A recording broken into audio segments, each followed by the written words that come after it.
have the pleasure of talking about healthcare in 2013. 2013 is going to be a big year for healthcare. There's an enormous amount of exciting research, both in mobile health and in personalized medicine.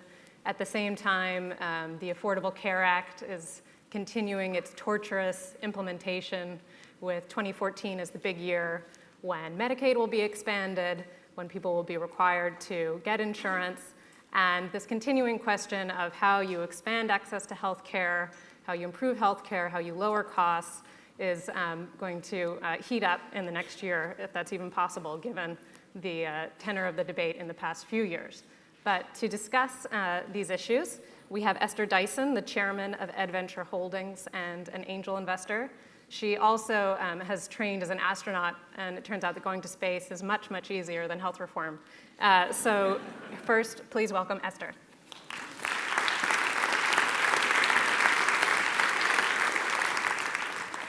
Good morning. So I'm going to talk very briefly, make predictions for 3 markets concerning health. They are the markets for healthcare, which you're all familiar with, the market for bad health, which you're also familiar with, but maybe not under that name, and then finally, the market for health itself. So the healthcare market is what you think of drugs, pharma, insurance companies, doctors, hospitals. In the US, we've now got, in quotes, health reform, and things are changing, but they're going to change slowly. Incentives are slowly turning towards keeping people healthy rather than treating them when they're sick. The drug companies are going to continue to whine because they can't charge enough for their drugs, and that's why they can't make new drugs. The insurance companies are going to whine because they have to treat people that are sick as opposed to just the healthy ones that they pick. But they're going to figure out, to some extent, how to align their incentives with that. The government is going to not pay if you have to readmit somebody. So companies like Health Loop, in which I'm an investor, are helping institutions to change their processes to improve that kind of thing. And that will continue. I think overall it's pretty good, but don't expect any dramatic changes. The market for bad health. Companies are beginning to understand that they need to promote healthy food. So they're going to put new additives into the same old bad food. So now you have like fruit bars with yogurt, or you have candy with fiber. Watch out, more of that. It's really, really hard because there's a huge market for bad food. It includes not just the bad food itself, but advertising. Everyone around you is eating stuff that's full of sugar and salt, and it tastes really great. So that will continue as well. The third market for good health, we're seeing some exciting and dramatic changes based on 2 fundamental things that have been moving along for a while, but are coming together. And you're going to see announcements even over the next few days, as well as in 2013. It's, first of all, the rise of user-generated data, whether it's things like my Nike Fuel or my Fitbit that let me count how many steps I've done, all kinds of iPad and iPhone apps that let you monitor your sleep, your blood pressure. The big holy grail, which may or may not get closer to being realized in 2013, is a non-invasive monitor for internal biomarkers like blood sugar and various other chemical components in your blood. There's a big excitement now about the bacteria in your gut. People are going to start collecting that stuff on themselves, sharing it, posting it, et cetera. And so the second half of what's making this all happen is online networks. You heard about social media. This is social health data. It will be used in 2 ways. One, people will encourage other people through gamification to engage in healthy behavior, avoid the products of the second market I mentioned, or at least eat them in moderation. And then also we're going to be generating a whole lot of data so that we can do what amounts to phase 4 clinical trials out in the open after drugs are released, or maybe things that aren't cost effective because nobody's excited about selling them, like oat bran, or the number of glasses of water you drink, or sleeping more. We're going to generate data that will allow us to quantify the effects of our behavior on our health. Thank you.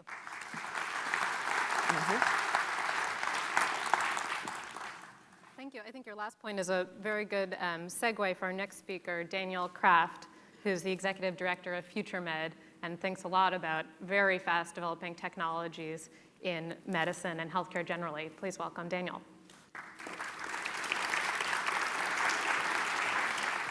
Great. So it's a fast-moving world, and I think the world in 2013 needs to shift. I can have my first slide up, please, from where it's been currently. So I recently was back at Massachusetts General Hospital where I did my residency in the 90s, and if you go to any hospital day or clinic, it's often sort of as it's looked for the last 100 years, sort of defined in old buckets. I visited my old ward. Not that much had changed. I think the opportunity in 2013 is to start unsiloing healthcare, getting out of sort of the buckets that we've defined ourselves in terms of anatomy and ologies, and start crowdsourcing and thinking differently. And part of that big shift with Obamacare and beyond is to take the incentives. Today, as physicians, we practice not evidence-based medicine, but reimbursement-based medicine, shifting that curve to the left. And technologies are enabling us to watch our health and shift that curve to some degree. There's also pressure now to take healthcare out of the hospital and the ICU, increasingly into our home and onto our own bodies. I'll show you some examples of that. A lot of that's been enabled through a lot of really, really fast-moving technologies. We're sort of in an exponential age now. And what's interesting, you know Moore's law, but there's other disruptive, fast-moving technologies, not just computing, and they're coming together and helping a variety of folks reinvent healthcare in a variety of ways. So in genomics, we've now dropped the price of sequencing a human genome at twice the rate of Moore's law. I think Esther was the third person on the planet to be sequenced. This year, there were a few thousand. In 2013, there'll be tens of thousands of folks sequenced, and we're going to start to learn what to do with some of that data as we put it together. Huge opportunity and challenges. It's not just sequencing, it's our proteome, the fact that you can now drop something in the mail and get your gut biome sequenced and analyzed. All that will come together and provide this sort of new big data era. Computation is getting faster, there's sort of faster computing. So one prediction will be that we're going to change old procedures, such as the old angiogram, and start essentially doing those with quick CT scans done in the cloud. So for example, HeartFlow is now doing a 30-second CT scan, sends it up to the computers in the cloud. You can analyze the coronary blood vessel and then personalize the therapy for that individual. Do they need a stent or not? If so, what kind of stent? And so that convergence of cloud, big data, and better imaging is going to come together in powerful new ways, including how, for example, we might replace ultrasounds with quick MRIs that you can access on the fly from your mobile laptop. Obviously, the phone has been a dramatic change in its evolution, and it's being very impactful in healthcare. In 2013, we're already in the sort of iPad era, but now, just in the last few months, there's been a $35 Android tablet being produced in India. So this has huge implications for both healthcare, education. We'll start to give these away to our patients, and essentially, we're going to start to see these new dashboards on our mobile phones, on our cheap pads. The fact that we can even get, I think, a prediction is we'll be prescribing apps in the next year as physicians. That's being mixed, as Esther mentioned, with gamification to keep people engaged. We're seeing the digitization of data, not just through our regular phones, but increasingly their ability to use them as smart platforms. So just actually last week was this new iPhone case, which is approved, that can enable me to do a real-time EKG on my phone, send it to my cardiologist, or it could be used for a triage nurse. So that's an example. You can see how I'm heart 104. That's one example of something moving to the phone. And it's not just diagnostics. It's my Basis watch, which will come out next year, that can measure my heart rate and my motion. Scales that tweet have been out, but they're getting smaller. We have sensors everywhere, and those are becoming to the point where we can have point-of-care diagnostics. And the idea of a checkup wherever you might be, telemedicine, the fact that you can visit your physician now on your smartphone is going to evolve quickly in 2013. To the point where we have devices in our bodies, and who owns that data is becoming a challenge as well. Finally, artificial intelligence is going to become more common stream in healthcare, because we can't keep up. We need intelligence augmentation if we're to understand as clinicians what's happening with our patients and to integrate all this new data, to the point where we almost will have sort of an OnStar for our bodies with sort of sensors everywhere. We're starting to wear simple versions of those, and those are getting more complex. Just last year, there was a Tricorder X Prize announced, and we have versions of tricorders today, a $10 million purse. 100 or 200 teams have entered that competition. Here's an early prototype of one that was just released, or not just announced today. I don't know if I can do the quick demo, but the fact now that I can put this little tricorder device on my forehead and get streaming data to my smartphone, which you can sort of see here live, temperature, heart rate, respiratory rate, pulse oximetry, speaking to my phone and eventually to my clinician will be very powerful. And these will be selling, I think, by the end of 2013. That's the data you just saw. Last couple of examples will be connected health, social media, social connectivity, leveraging our behavior. So what will look like if we stay in health? I downloaded an app the other day as if we go the wrong direction. This is me if I gain 50 pounds, so I'm leveraged, right? Oh my God. So augmented reality in 2013 is going to start entering healthcare. Robotics are starting to move from the severely disabled, enabling the paralyzed to walk, to brain-computer interface to allow the truly disabled to move robotics. But brain-computer interfaces for less than $100 are emerging now that will allow us to control our environments as well as treat ADHD. So for example, here's an app I tried where you can focus your attention and learn where you're focused, so no more Ritalin for some kids. Another prediction is that the stem cell world, and the Nobel Prize came out this year for the person who invented induced pluripotent stem cells, is going to merge with other technologies like 3D printing, which is moving very, very quickly. It's been covered by The Economist. We're starting in the early age of printing organs, and the first few this last year. We'll see more of that with more complex organs in the year ahead. I teach at Singularity University and chair the medicine track there. We're reinventing other elements. I think we're going to see UAVs used to deliver drugs and vaccines in the developing world. We're bringing new people into healthcare who have traditionally not been in healthcare.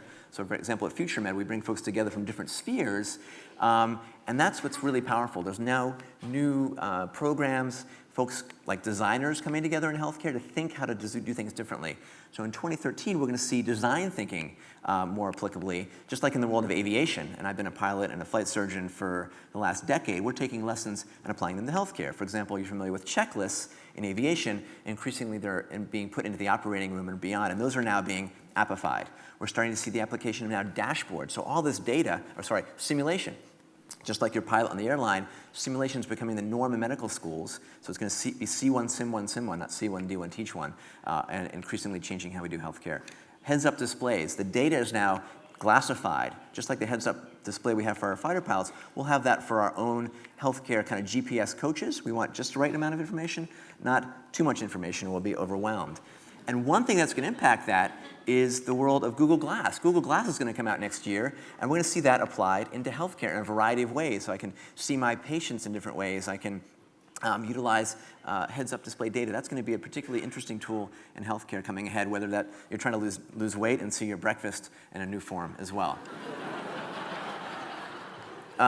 Last example will be the example of radar. In this new world of sort of hopefully crowdsourced information-based science, if we can see, for example, our cars, when we drive, our self-driving apps will enable us to crowdsource, for example, the map of Rome. What if we can use healthcare data, unsilo it, and understand where the roadblocks are, where the police are hanging out, the best route to work? That's the opportunity through big data and big analytics when it's put together in smart ways, for example, to know where the influenza is, porting that to your own personal app and understanding what to do with that, leveraging your social network again to know who not to shake hands with that day based on all that integrated.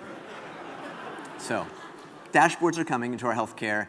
And we're going to starting to move, using some of these new tools from an area that's very episodic and reactive to one that's continuous and proactive. And that can make a huge difference. Instead of practicing stage 3 and stage 4 medicine, we'll pick things up earlier. I think that's, for example, in my world of oncology, we can start to be data donors, not just organ donors. We're starting to be the world of personalized oncology, where every tumor is sequenced, for example.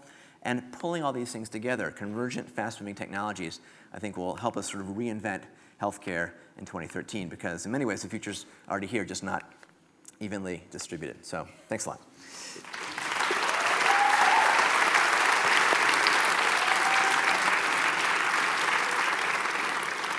Thank you for that presentation. It's a really exciting vision that you paint for 2013. The reality of the healthcare sector is often somewhat different.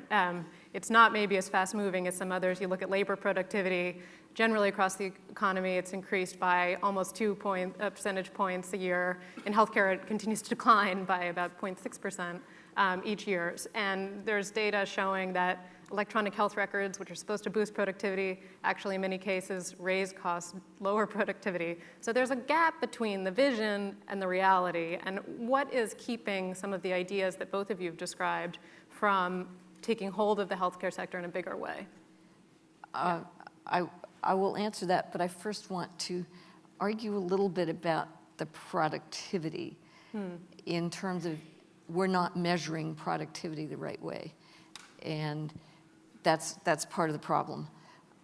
Imagine, we're measuring, well, how many CAT scans did you do versus how many lives did you improve? And that sounds very airy-fairy, but that's the real problem. The incentives are going in the wrong direction.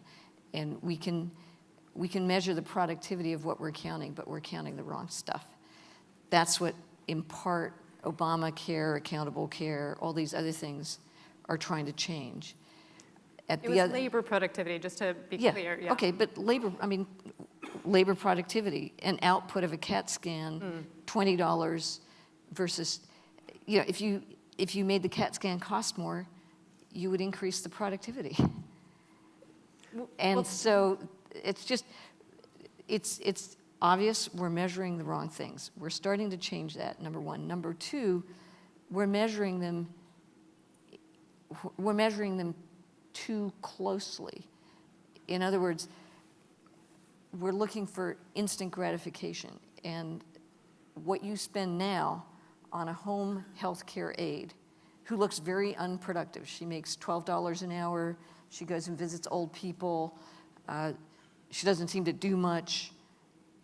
But those old people are happier, they live longer and healthier, they don't go into the hospital, but they don't go into the hospital next year. So those things don't get counted. There's a huge amount of productivity to be gained, not by paying doctors more, but by bringing in more low-paid people who will make the people they serve healthier. We can descale. We can now, since we have actually a massive primary care physician shortage, and now with Obamacare, the 40 million uncovered Americans will be covered, there's not enough primary care doctors. So using some smart connected devices can give a nurse practitioner the experience and connectivity and background of maybe a whole panel of board certified docs.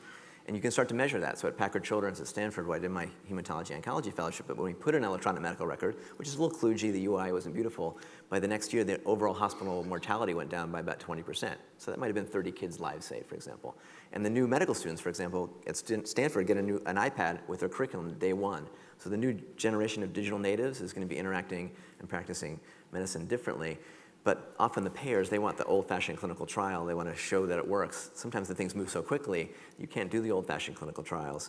In fact, we'll start to do, patients like me type online patient-engaged trials in real time. So I can mine the entire database and know what Esther needs based on her genetics and 23andMe profile, for example. So some of the incentives are starting to shift, again, for value-based care. If I, as a clinician, can prescribe you an app and a blood pressure cuff, because 1 in 3 Americans has hypertension, but half of those are uncontrolled, that can dramatically lower costs. And big payers like Medicare are starting to recognize that, and they're funding things if they drive better care at lower cost. Yeah. So a big piece of this is both using technology to change workflow on the provider side, doctors and nurses operating in a more efficient way to improve care, as you say. It's also about engaging the patient. You pulled out all these gadgets out of your jacket, and I was sort of thinking about your blazer, sort of the Mary Poppins bag of gadgets. Wait, continue to have more out of each pocket. But it's a very specific type of consumer who's going to invest in all of these and be interested in using them or not. How applicable is this era of quantified self, complete health measurement for a broader set of consumers? Let me take that on with two stories. One is, Daniel and I are both kind of weird. We're part of the quantified self movement. And we go out and we get a lot of freebies, but we also occasionally even pay for some of this stuff. And more people, that's so much nicer. Now we can. It's brain control. So you'll have these leading edge people who do this, and we're going to start and generate some data. But it's clear we're motivated, we're techies, all this. Employers are going to start saying, we give people free coffee, we subsidize their lunches, I don't know, we have daycare, we have a basketball court. Why don't we try this? maybe these tools will make our employees healthier, because employers, it's not just that they offer health care, but they actually benefit from you being healthy. It's not simply avoiding the costs of ill health, but the benefits of happy workers who show up. And so they're going to try gamification. They're going to have teams that play baseball. With luck, they're going to generate data that shows this stuff really works. And then more and more people will do it because it actually is in their interest and social norms will change. Second is Omada Health. It's a sort of combination of online and human. It's counseling for pre-diabetics. One counselor, 10 people, 10 groups of 10 people. The really cool thing is a lot of the people who go through the program not only lose weight, but they want to become counselors. And so we're solving unemployment as well as diabetes. Daniel. I think, Esther mentioned the quantified self movement. That's sort of often the data geeks who want to measure every step. And it's starting to move to sort of quantified health. So these are consumer devices for tracking heart rate and motion today, but soon a cardiologist will prescribe one and it can track a heart patient. And the patients are going to be incentivized because they'll have a dashboard. They might have lower insurance premiums if they stay on top of their diet and activity and that knows that you checked into the gym versus McDonald's. We don't want to let healthcare technology, just for technology's sake, get in the way. I think it can start to enable the patient-doctor relationship. You don't want to see your doctor every time you fill out the same number 2 pencil form with the same questions. If you can walk in and see me and already know, uploaded from your phone, your activity, your habits, your problems, I can have a much more focused visit, and then maybe even a telemedicine visit as a follow-up as opposed to taking half day off of work to check something. So I want everyone to get their questions ready, and we don't have a limited amount of time. So one last question before we take questions from the audience.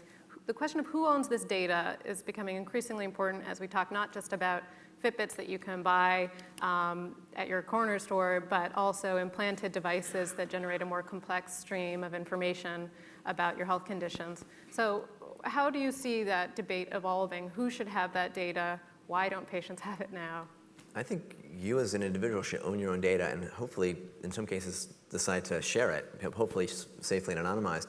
My friend Hugo Campos, who I showed there, has an implantable defibrillator, and the company who makes it won't give him his own data. He's been fighting for it. Potentially smart people, gamers, design folks, data folks could come together and start mining that and looking at other patients and making discoveries, just like there's been X prizes for looking at data from a gold mine, $1 million prize, found $1 billion worth of gold. Maybe we can start to mine some of this health data, and I think with HIPAA and all the other challenges of regulatory and reimbursement, if we incentivize the systems, we can hopefully find some of that gold through connectivity. Esther. Short answer is you own your own data, and then you need to decide, do you want to give it to someone to become healthy, or do you want to donate it to science? Just in passing, there was a congressman talking about genetics data, which in some states and certainly in many countries, individuals can't get access to. This guy said, women are finding this data and they're taking out their own ovaries, which is completely ridiculous. But the point is, there's still a paternalism both in the medical profession and in the Congress that thinks that we can't handle this stuff. Questions from the audience? Hi, I have a question. This sounds all great, all new and cool, but if we don't even have essential health benefits covering hearing aids, and we have a population that's aging and living longer, what's the reality of actually covering any of this? And do you have any thoughts on how to get hearing aids covered? Great question. Who pays? I don't know the details about hearing aids, but everything we're talking about is actually going to cost less and bring more health in the long run so that we can afford hearing aids for everybody. I know that sounds like a congressperson speaking. I'm the person right now lobbying on the Hill for hearing aids, and they're not willing to cover it. And I have been with we have 19 organizations, and we can't get hearing aids covered, Well, so which sounds crazy for Yeah. an aging population. Yeah. Let us come talk to them for you, seriously, because, with hearing aids, they'll be much healthier and they will cost less. That's this your best this argument. question of how you get to, even though there's a long-term savings, there is a short-term cost. So Daniel, do you have any thoughts on how to change the reimbursement? Well, the payers, the big ones are starting to pay attention to this, and even, there's thousands of apps out there, too many, but companies like Aetna, to their credit, are buying app companies, putting them together. They realize if you start letting people stay connected and use simple apps for this or that, You can stay on top of some prevention and other elements. And they're recognizing tools that are getting cheaper. Hearing aids, brain computer interface, even for vision is coming, sort of the equivalent for blind. The trick is who pays for it. But hopefully some of these technologies are getting cheaper, like these cheap tablets that can augment those sorts of rising costs in some buckets. Further questions? There's one. Okay. I'm in emergency medicine, and I do agree with Ms. Dyson that I think the wrong factors are being measured right now, because what I see where we're measuring like CT use and so forth on physicians or practitioners and grading them and so forth, I've seen children get missed for vascular tumors in their head because people are stopping their use of certain technology. I've also seen Medicare multiple sclerosis patients in tears because they're admitted within 30 days and the new Obamacare, Medicare rulings don't allow readmissions in 30 days. And what isn't measured and is the redundancy in medicine that people, I think, don't see most of the time is that when I take a patient from an outside practitioner for, quote, an admission to the hospital, they've already decided that the patient's going to be admitted. They send them through the emergency room to be admitted again through us to the hospital. That costs extra money. And the other redundancy that occurs, they don't send them in with their studies that they've already done in their lab work. So what is the question? We have limited well, time. what I'm saying is I think that we aren't measuring the right factors. And I do think that we're going to have to look at other factors in the future to measure that are the redundancy in medicine. And I'd welcome either party. Well, I'd say, there's equivalencies. You're all familiar with like Yelp for rating a restaurant. There's now various sites that can start to rate your clinicians, and they're going to have more transparency. You're going to know what the surgeon's outcome and infection complication rate is. And for the clinician who keeps bouncing people back into the ER, they're going to start getting dinged for that or rewarded for keeping their patients with good blood glucose control and good blood pressure. So it's, again, where the incentive for that physician is to send them bounce back to the ER. That may change in certain systems. And there's no healthcare system in the US. The Kaiser, a VA, a Geisinger are all very different, and different incentives and alignments happen there. My prediction for 2013 is we're going to have to get better at statistics so that we can understand the difference between the results of a doctor who gets lots of sick patients and the change he made in their health versus someone who got healthy patients and made them worse. Last question. Yes.